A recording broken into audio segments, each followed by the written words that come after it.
You're listening to West Virginia Week, a regular podcast from West Virginia Public Broadcasting that looks back at the major stories of the week. I'm your host this week, Bill Lynch. On this West Virginia Week, changes are coming to FEMA, few details on school clothing voucher accusations, and the state has a new guide for data centers. Let's jump right in with a few short news stories. As heavy rains rolled across much of the state this week, members of the Joint Legislative Committee on Flooding heard about changes coming to the Federal Emergency Management Agency. Maria Young reports. With parts of the state still recovering from massive flooding and storms, lawmakers were eager to hear about the FEMA Review Council's recommended changes. They include streamlining assistance programs, slashing administrative overhead, speeding reimbursements, and focusing on individual preparedness and state leadership, said Matt Blackwood, director of the West Virginia Emergency Management Division. They really are stressing the increased role of the states in all phases of emergency management. So really kind of taking the federal role back a step or two. Blackwood said his division is researching how other states are adjusting to the changes to identify best practices for West Virginia. For West Virginia Public Broadcasting, I'm Maria Young in Charleston. A new report says West Virginia is facing a crisis with most counties qualifying as legal deserts. Eric Douglas has more. Last year, the Supreme Court of Appeals of West Virginia tasked a group with finding practical solutions to ensure there are enough attorneys to provide representation to the citizens who need it. According to a press release, demand for court-appointed legal work has risen sharply over the last decade, but there aren't enough attorneys to fill the need. Chief Justice Haley Bunn said the problem is expected to increase. I took a double take when I read the number that says in the next 5 years, approximately 25% of the currently active attorneys intend to retire.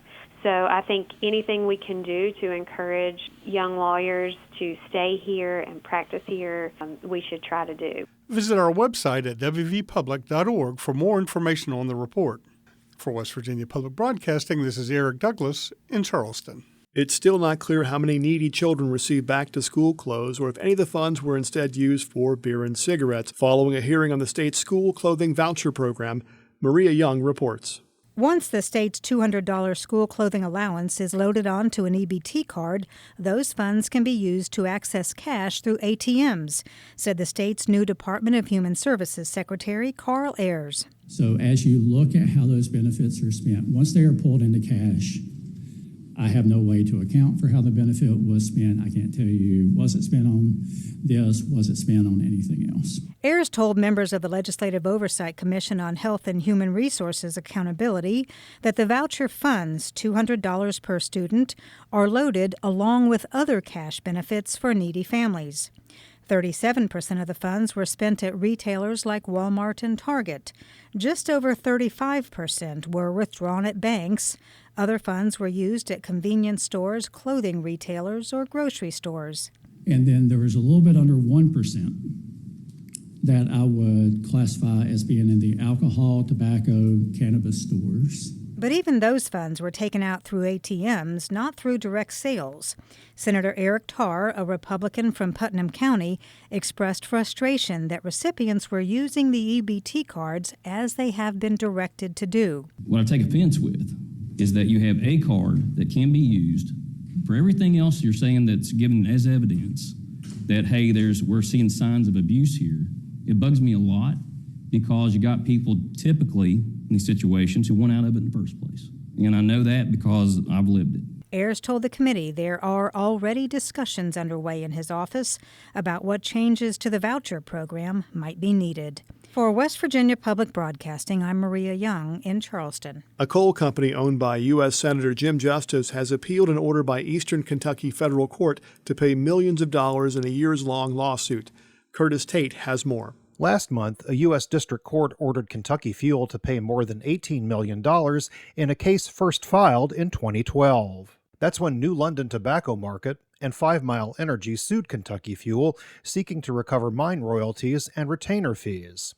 On July 10th, Judge Gregory Van Tatenhove ordered J. Justice and Stephen Ball, who represent Kentucky Fuel, to pay those royalties and fees plus interest. He also ordered them to pay accumulated fines and fees, also with interest. This week, attorneys for Justice and Ball appealed Van Tatenhove's ruling to the Sixth Circuit U.S. Court of Appeals in Cincinnati. On July 1st, Van Tatenhove became the dean of the University of Kentucky School of Law. Jay Justice is the son of Jim Justice. I'm Curtis Tate in Richmond. West Virginia now has a new guide for data center development across the state. Maria Young reports. State leaders joined Governor Patrick Morrisey Tuesday to unveil the West Virginia Responsible Data Center Development Plan. It builds on the legislative authority of House Bill 2014 to establish development criteria for hyperscale data centers. That includes tax relief for citizens, ratepayer protections, water security, local oversight, and reliability of electric grids. It's going to give us the blueprint to attract a lot of resources, but do it in a responsible manner. And then West Virginia is going to wildly benefit in terms of high-paying jobs. Morrisey said the supersized data centers he hopes to attract can serve as a foundation in the global race to dominate artificial intelligence advancements against foreign adversaries like China. For West Virginia Public Broadcasting, I'm Maria Young in Charleston. Officials have released an update into a deadly chemical accident in April. Eric Douglas has more. A chemical reaction killed 2 employees and injured 22 others in Institute, West Virginia. It produced highly toxic vapors during the transfer of chemicals into a wastewater receiving tank as the Ames Goldsmith Corporation's Catalyst Refiners Incorporated facility was being decommissioned. Employees observed a chemical reaction occurring and a fog forming over the tank. Emergency responders later detected hydrogen sulfide at the facility. The U.S. Chemical Safety Board's investigators say they are concerned the company did not require employees to wear respirators and did not provide or require workers to use personal gas monitors that might have alerted them to the presence of the highly toxic hydrogen sulfide gas. The investigation is ongoing. It was not immediately clear when the final report would be complete. For West Virginia Public Broadcasting, this is Eric Douglas in Charleston. Rabies vaccines for wildlife will soon be distributed in counties across the state. Chris Schulz reports. For the next month, the U.S. Department of Agriculture will be airdropping oral rabies vaccines in 16 counties to inoculate wildlife against the virus. Rabies is found only in mammals. It attacks the brain and nervous system, ultimately causing death, according to the Centers for Disease Control and Prevention. Mary Wade Burnside, Public Information Officer at the Monongalia County Health Department, says the program has been effective in her county. We went from 20 cases of rabies total in 2019 to only 1 or 2 a year since then.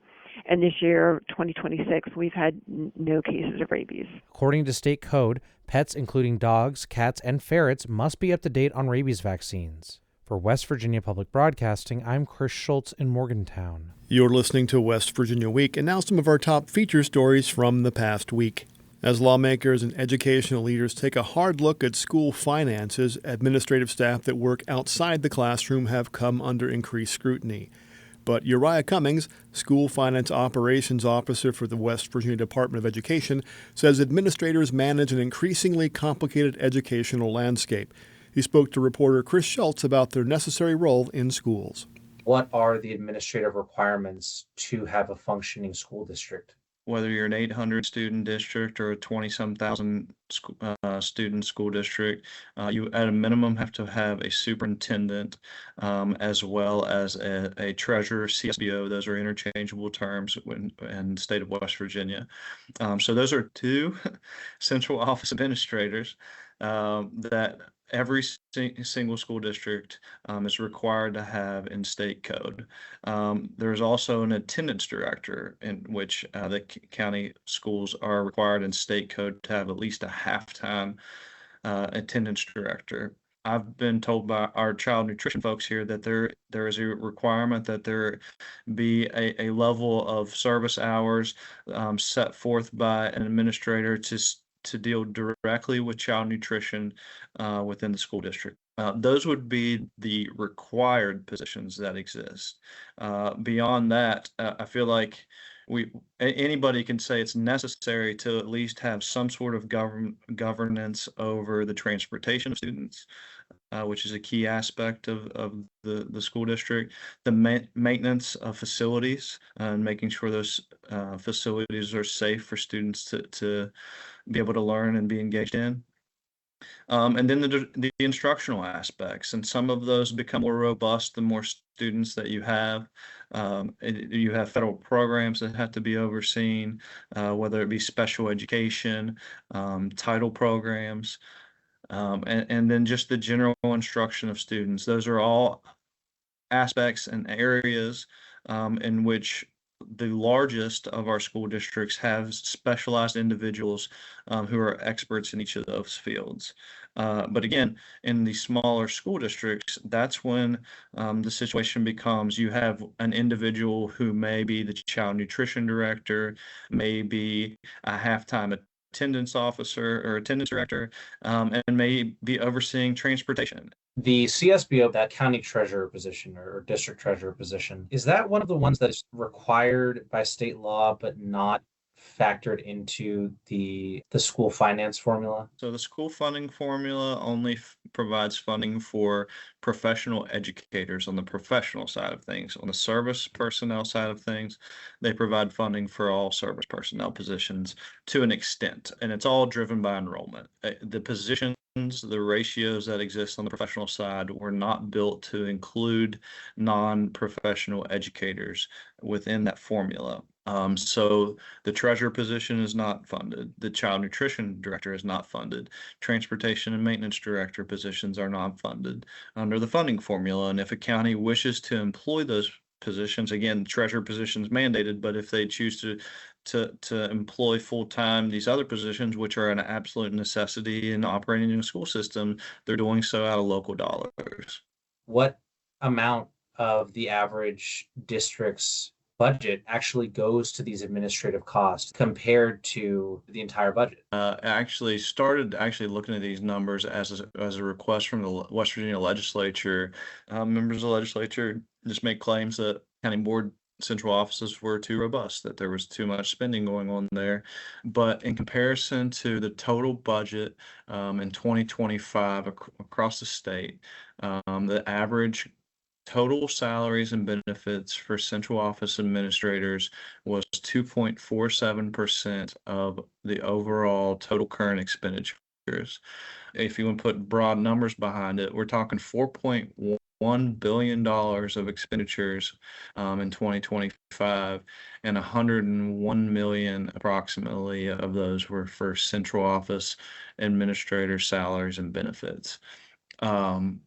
And that percentage is fairly fluid throughout the state. It fluctuates somewhat, again, in these smaller school districts where the overhead is heightened in those school districts. So, of course, the percentage is going to increase in those. That was Uriah Cummings speaking with Chris Schulz about the role of administrators in schools. You can read a longer version of this interview on our website at wvpublic.org. A new report from the Centers for Disease Control finds that black lung rates are the highest they've been since the 1970s.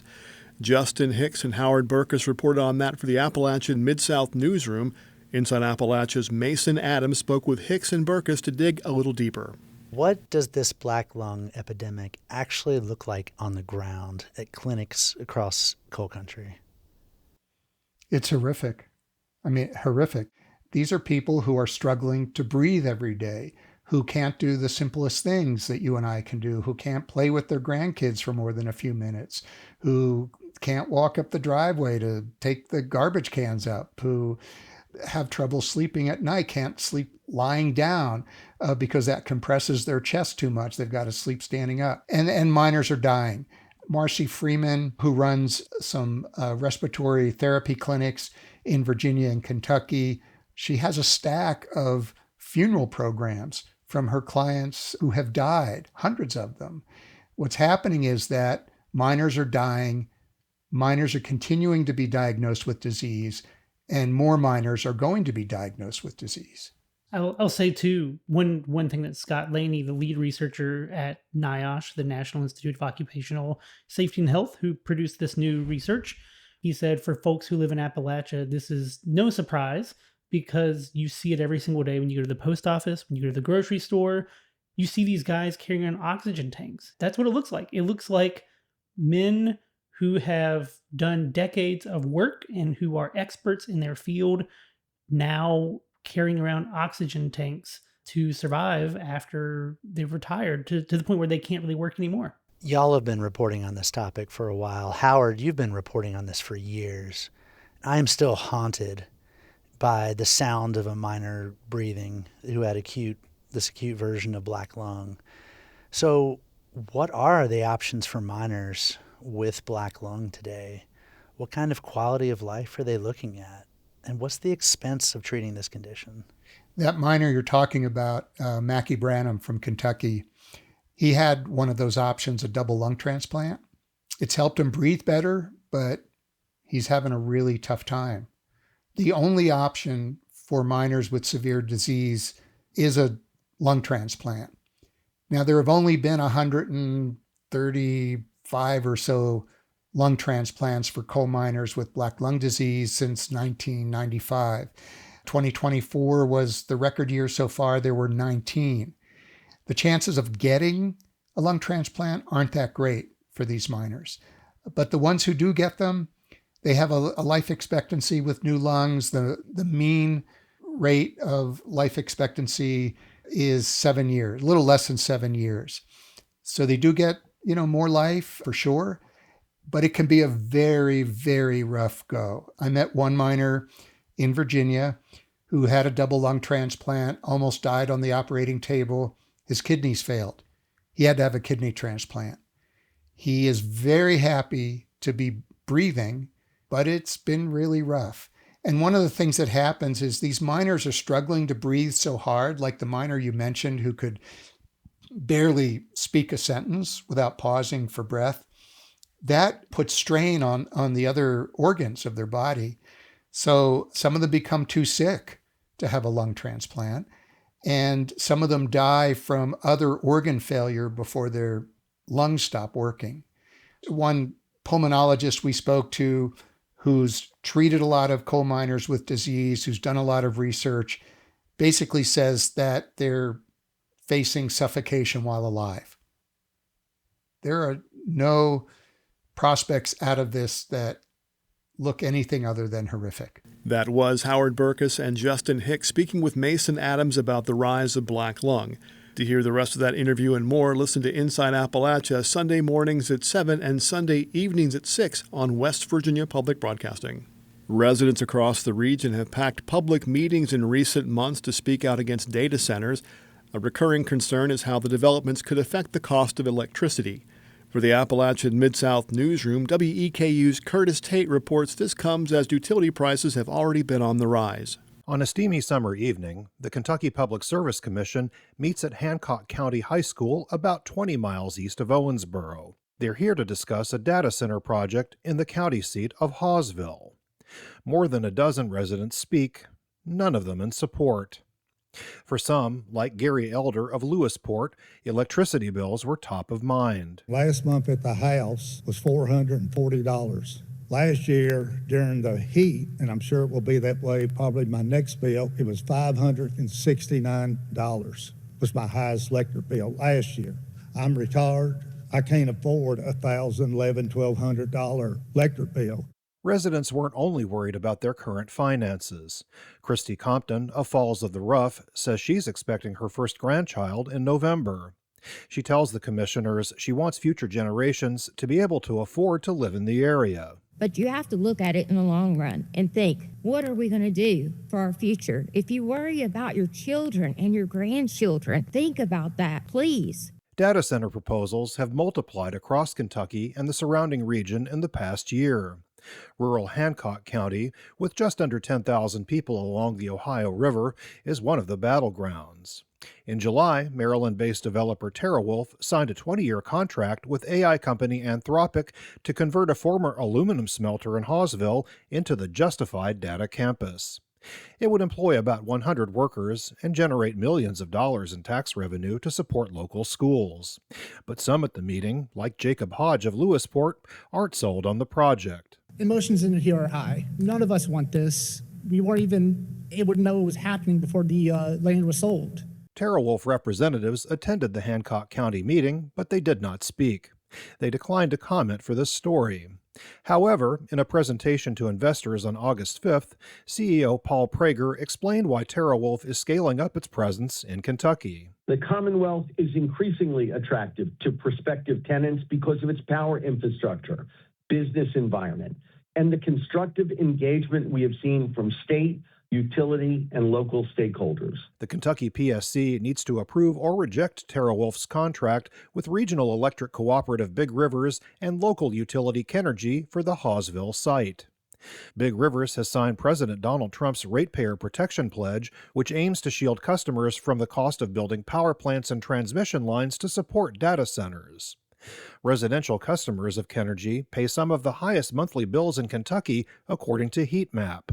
In June, the average Kenergy bill was more than $200, an increase of 32% since 2021. Jamie Van Nostrand is former chairman of the Massachusetts Department of Public Utilities. He says electricity customers are likely to be on the hook for new power infrastructure. I think generally data centers will cause higher rates. Regulators and local elected officials have the power to protect electricity customers with legal enforcement that Trump's voluntary pledge lacks. Kentucky lawmakers also considered ratepayer protections this year, but it stalled in the Senate. On August 6th, Governor Andy Beshear signed an executive order meant to ensure data centers bear any increases to electricity costs, not residents. TerraWolf's project in Hancock County could be a preview of what residents can expect 4 hours east. In May, the company announced an even larger project, about 20 miles west of Ashland, called the Muskie Data Campus. For the Appalachia Mid-South Newsroom, I'm Curtis Tate. This story is part of a weekly series exploring data centers across our region. It was produced as part of the Appalachian Mid-South Newsroom, a collaboration between NPR and several public radio stations in West Virginia, Tennessee, and Kentucky. Visit the special series page under the News tab on our website to find a link to the story and more. West Virginia has been at the center of America's opioid epidemic and overdose death toll. While recent reports show the state's overdose deaths have fallen by nearly 38%, addiction remains the most common reason for the state's children to be taken from their families. In the next episode of Us and Them, host Trey Kay attends a WVU training symposium, including a screening of the recent film What We Hide. And he hears from professionals who work with people affected by addiction. As we watched What We Hide, one thing kept surfacing beneath almost everything Spider and Jesse do. Trust, or more precisely, the absence of it. They can't trust their mother to care for them. They don't trust adults who are supposed to protect them. And they're terrified that if they trust the child welfare system with the truth, they'll be separated. I asked Dan Kay whether that fear and mistrust were things he encountered while researching the film. I flew to Ohio from LA, and I traveled Ohio, Kentucky, West Virginia with a Pulitzer Prize-winning journalist by the name of Julia Keller, who set up dozens of interviews for us throughout that region. One of the incredibly memorable experiences we had was sitting in a small room on the campus of Marshall University with about a dozen caseworkers. We must have sat with them for a good several hours, and we just engaging in a dialogue with these women, and they were all women, just talking to us about their experiences. They refer to in the movie, they refer to the caseworker as a baby snatcher. That came directly from what I learned in talking to these women. They talk. They use oh, absolutely, yeah. Okay. Well, yes, and these women in talking about their experiences, one of the many challenging things that they faced was the lack of trust. Because for these kids, they know what they represent. They represent the possibility of being pulled away from a parent.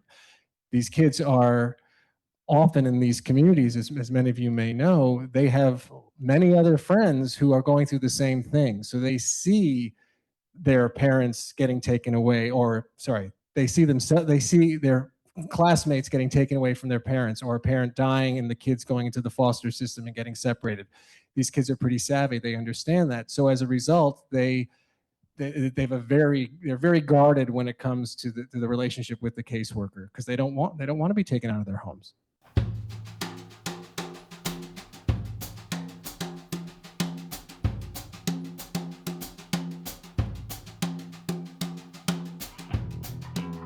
One of the people joining the conversation that night was Dolly Sullivan, a clinical social worker in Morgantown who works with individuals and families and specializes in trauma and mental health. You know, Spider and Jesse are like, you have Jesse who's kind of more the eternal optimist, right? And doesn't really realize that people can't be trusted until her big sister points it out, right? And so when I think about how, like, from top to bottom, it wasn't just the system that they couldn't trust. It was their mom too, right? And so when I think of it from a trauma perspective, you know, for me, trauma is not what happens, it's how it changes our brain. You can listen to the entire episode wherever you get your podcasts or listen online at wvpublic.org. Us and Them is supported in part with a grant from the CRC Foundation.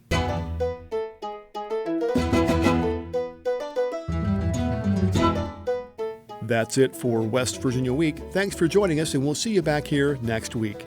As always, you can see these stories and more at wvpublic.org. I'm Bill Lynch.